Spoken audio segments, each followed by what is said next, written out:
चुनाव 2024 की महत्वपूर्ण जानकारी के साथ मैं आज उपलब्ध हूँ। दोस्तों, मैं बता दूं कि चुनाव की अगर चर्चा की जाए तो माननीय टी.एन. शेषन साहब, आदरणीय टी.एन. शेषन साहब के साथ शुरू होता है। उन्होंने राजनीतिक दलों को भी और वोटरों को भी चुनाव में क्या क्या नियम बरती जाए उन्होंने सिखा दिया।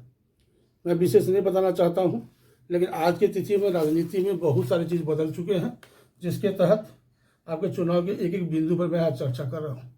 सबसे पहला आचार संहिता। चुनाव की घोषणा के साथ ही आचार संहिता शुरू हो जाती है। यह आचार संहिता पदाधिकारियों पर भी प्रभावी होता है और राजनीतिक दलों पर भी प्रभावी होता है। इसके समय में कोई भी पदाधिकारी का स्थानांतरण आप चुनाव आयोग के बिना परमिशन के नहीं कर सकते हैं। कोई भी राजनीतिक दल रैली या कहीं भी सामाजिक कार्य नहीं कर सकते हैं। किसी भी मकान पर, सार्वजनिक स्थान पर आप पोस्टर बैनर नहीं लगा सकते हैं। भीड़ के लिए, आपको बैठक करने के लिए धर्म और जाति के आधार पर किसी को मोटिवेट नहीं कर सकते हैं। आपको अपने खर्च पर भी निमंत्रण करना है। तो ये आचार संहिता हो जाती है शुरू। दूसरा, इस बार चुनाव 7 चरणों में घोषित की गई है। आपके प्रथम चरण 19 अप्रैल से शुरू होती है, जिसमें 102 सीट। उसके बाद दूसरी चरण 26 अप्रैल, 7 मई, 13 मई, 20 मई, 25 मई और 1 जून, यानी 7 चरणों में चुनाव होगी और मतगणना की तिथि 4 जून को निर्धारित की गई है। इस चुनाव में सबसे महत्वपूर्ण चीज इलेक्शन बॉन्ड की चर्चा हुई है।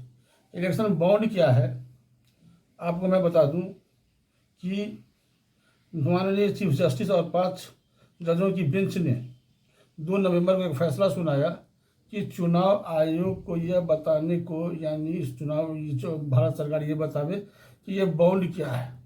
इस बॉन्ड के बारे में मैं बता दूं कि मतदातागण से नहीं, राजनीतिक दल अपना चंदा उगाही के लिए इस माध्यम से कार्य करते हैं। चुनाव में जो खर्च होते हैं, लोकसभा का कार्य के चुनाव में 95 लाख अधिकतम सीमा निर्धारित की गई है। विधानसभा में 40 लाख सीमा निर्धारित की गई है और छोटे राज्यों और यूनियन टेरिटरियों में यह खर्च सीमा 75 लाख से 28 लाख है। इस खर्च के अंतर्गत रैली का आयोजन, सामाजिक कार्य, खान पियान इत्यादि सभी खर्च इसमें आते हैं। तो दोस्तों, मैं बता दूं 2024 का चुनाव परिदृश्य शुरू हो चुका है और आप लोग मन से मतदाता को चुने, यह आपका जन्मसिद्ध अधिकार है। और लाइक सब्सक्राइब करना भूलें नहीं।